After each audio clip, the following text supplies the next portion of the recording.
Welcome to a jar full of emotions, experiences, and random conversations being released to the world. I'm your person, Revenge. Alright, you guys, what's up? It is episode 5. Wow, halfway from 10. Quick check-in. It's December still, babies. What does that mean? We are still having a shitty month. Yes! Let's see, in the past week, I have gotten a nail on my tire, so I had to get that fixed. In the past week, I got in trouble at my job, so that's another thing that I'm dealing with. And I have one more final left. I passed the rest of my finals. Okay, I barely survived, but it's better than nothing, right? I'm gonna take it with a grain of salt. On the bright side, going to the gym and continuing going to jiu-jitsu practice and wrestling practice have been very beneficial to my health. Makes me forget about the outside world, so that's good. But yeah, I'm still sitting here and it's still December. But anyways, let's jump right into today's episode. And the topic we're gonna be talking about today is cancer. So this all started back in 2015. Now, this story is about my mother having cancer. So it is very close to my heart and very sensitive because it was probably one of the most difficult experiences seeing someone in physical, emotional, and mental harm, and there's nothing you can absolutely do about it. So the turmoil that I was in during that time was horrible. I don't think I was ever the way I saw myself, like how empty and how, I don't want to say the word depressed I was, but like this horrible feeling of not being able to swap places with my mother. And so in that time, I had no motivation for anything. And it was super hard seeing my mother like that. But let's begin the story about it, because I will go more into my feelings towards the end. So this all started in 2015. It was probably early on in the year where me and my mother were out with my cousins, and we were actually in the car, and my mother was complaining about her throat hurting, that she was having trouble swallowing, and that she felt like she had some swelling. And for whatever reason, my oldest cousin that was in the car at that time was like, oh, you should go get it checked out by a doctor. It might be cancer. And I think he said that just like a general saying, because at that time we didn't put too much thought about it, that it could actually be that. You know, us as people, we get things all over our body, right? Like maybe we get a bruise here and then we're like, where did it come from? And then in a couple of days it's gone, right? So it was kind of that thing where it's like, oh, with time it'll go away. Upset it didn't go away for my mom. And my cousin actually at the time was the one who kind of like noticed the bump. He was like, see, you have a bump there. That's why it hurts to like swallow and talk. And we didn't really notice that before. We just didn't really pay attention to it. My mother didn't pay attention to it. I didn't. So then moving a couple months later, my mom had her general checkup. She informed the doctor about that she had this bump on her throat, and it had been there for a couple months and not gone away. So they tested it, and then next thing you know, towards the fall of 2015, my mom was officially diagnosed with cancer. I don't remember her telling me that she had cancer. Like, I think I blocked out that memory when she officially announced it to the family or me. There's a big chunk that I blocked out in this portion of my mom having cancer, just due to the fact of how hard it was on me emotionally. So There's some things that I may not completely remember or know just because I blocked it out. But she did end up telling us. And I do remember about 2 months prior to her surgery, she had to prepare to get into surgery. So what that meant was she had to have certain levels in her system, and the way they knew if she was there or not, they would test her blood and then see all her, like, her iron, her vitamin, seeing if she was at the correct levels. But she wasn't at that time. So what they had her do was she couldn't have salt for the next 2 months. And if you think of that, salt is in almost every food. And there was one more other thing she couldn't have, and I can't seem to remember what it was, but I remember salt being the big factor. She couldn't have that for 2 months. So, she's having to either mainly cook her own food, but when there would be times that we went out to a restaurant and she would tell the waiter or whoever it was, can I get a plain chicken with literally nothing on it, like no pepper, no salt, no lemon, no nothing, just a plain chicken. I don't know how much simpler someone can be and say, like, the reason being why it needs to be a plain chicken is because she has cancer, right? So some would understand it, and then there would be times where some waiters would bring out back a dish of the chicken or the meat with some type of seasoning on it.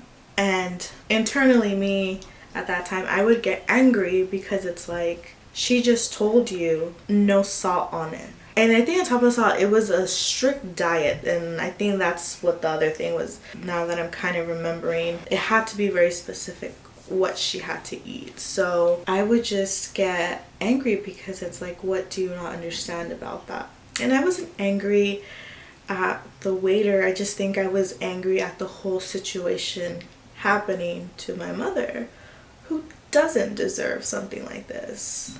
So yeah, she went through that, like, preparing, and then finally early spring of 2016 she goes through the surgery. So the specific cancer she had was thyroid. Doctors say that thyroid is one of the best cancers to get because it's most treatable and the survival rate is pretty high. And just to explain thyroid cancer, so basically, and I got this from the Cleveland Clinic, close to 53,000 Americans receive a thyroid cancer diagnosis every year. Treatments for most thyroid cancers are very successful. Still about 2,000 people die from this disease every year. And then, so thyroid cancer develops in your thyroid. It's a small butterfly-shaped gland at the base of your neck, and the gland produces hormones that regulate your metabolism and basically how the body uses its energy. So even though there's a high successful rate of her still, surviving, there's always that what if, that 1% chance of what if she is that one person taken away. Because on top of that, she was dealing with another complication medically that she needed to get operated on. So she got that surgery and another surgery done at the same time. And I remember when I went to the hospitals one of the times, I could not stand seeing my mom in her bed. And I don't know if this was the first time that I saw her. I don't think so. I think I blocked that out too. But it was one of the times I went to sit her. I was sitting by the window and I couldn't even look at her. She just looked not herself. Like if another person had taken over her body. I just think I've never seen my mother in such a weakened state that it scared the living crap out of me. Because my mom has always been that strong one to always get her ass up and move. And really at that time, it was just her and me. So I'm thinking of the worst case scenarios and everything. If she leaves, she never recovers completely, what am I gonna do? Thankfully, kind of during that time, my father came in to actually step in and help. He was kind of like dictating everyone on how to help my mother, which was extremely sorry, which was extremely hilarious to me, because it's like, oh, now you're here to help and demand what everyone should do. But I couldn't really be mad at it, because he was right.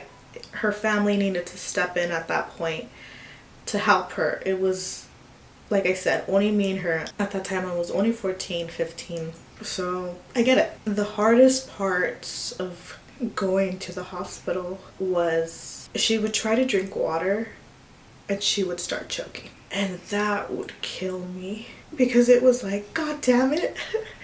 You can't even drink water and you're gonna choke on it. Like, you might have not died of cancer, but you're gonna die choking on water. Like, what the fuck? It was so hard. And then I remember having to order hospital ice constantly, that way so it could melt on her tongue and she could have water that way, because having water in a cup from a straw was killing her in another way. Oh, and then, ooh, this kind of just hit back my memory right now. She had to have her pills, but because she couldn't swallow them, we used this like pill crusher. It was the first time I've ever seen one.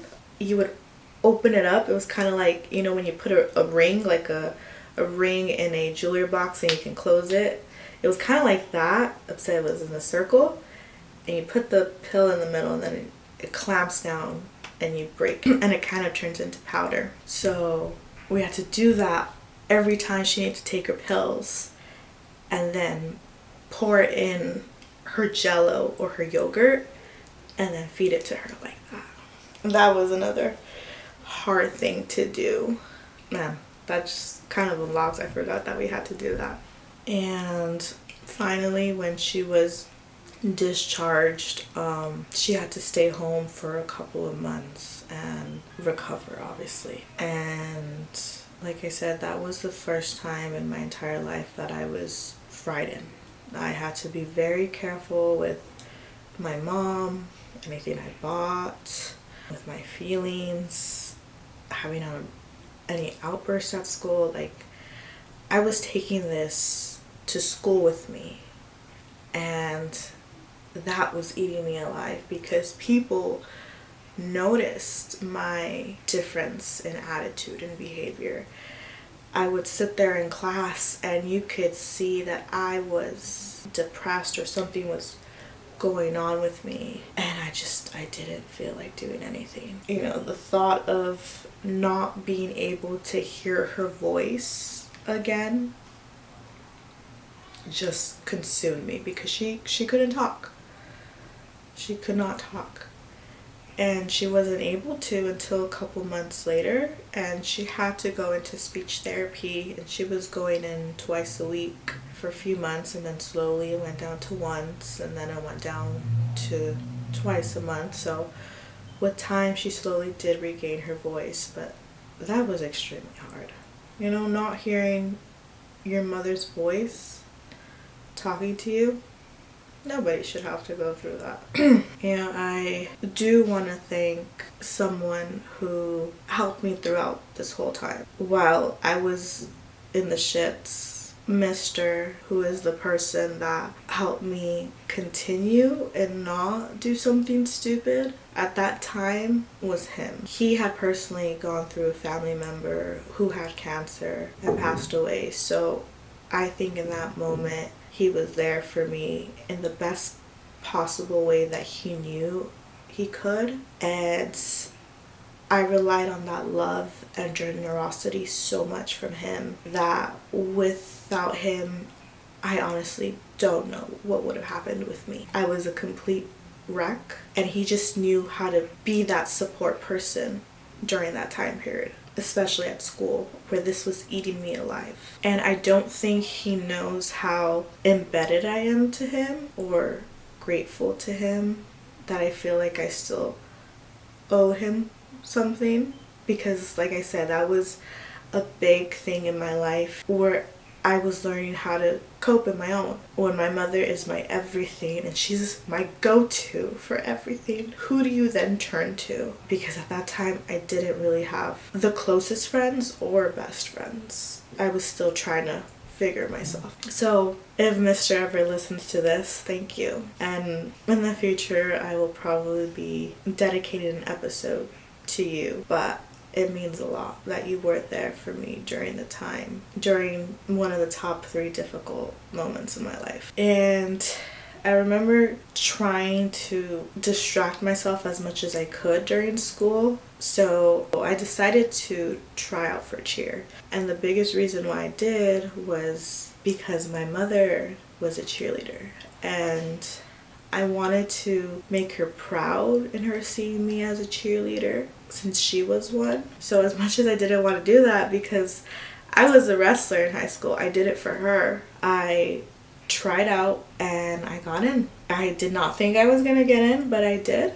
So I became a cheerleader going in from that summer to my junior year. And since I was still kind of a mess during that time, I remember the coaches having to talk to me one-on-one about my character and how come I couldn't remember some of the moves during the game or whatever. And again, I had not told anyone in the school what was happening. I finally told my coach, my mom has cancer. And granted, yeah, she didn't have it anymore, but she was still going through the motion of recovering and everything. And this was during that summer going into junior year. And then she said, it all makes sense now. And I told her, I'm sorry if I seem standoffish, that I'm not being able to bond with the girls or be peppy. I just have so much going on with me that I'm trying to really hold it in. And it maybe looks like, it seems like I'm entitled or being better than one. Really, it's that I just want to be alone and I can't fake it. Thankfully, one of the peppiest friends I've ever had joined cheer with me, and she was the only one who knew what was going on with me. But because she was so peppy, she always tried her best to make me smile and to continue moving forward. So it was the fact that, my coaches and even the whole cheer team saw like, oh, well, why is she like that? Why does she look like she's always mad or something's up her ass? In reality, I was just fucking going through it. I mean, none of them bothered to come say hi to me or ask, how was your day? Or why don't you come join us for this sleepover, or we're going out for boba or whatever. None of them did. I'm not expecting them to, but I saw how tight everyone was. Now we're here in 2023. My mom is alive. She is going strong, but unfortunately she's never been the same since the surgeries. She just doesn't have the same energy or the same character, the same motivation. I mean, you got your thyroid taken away. That balances a lot of your hormones. So her mood can be yay one day and so negative the other day.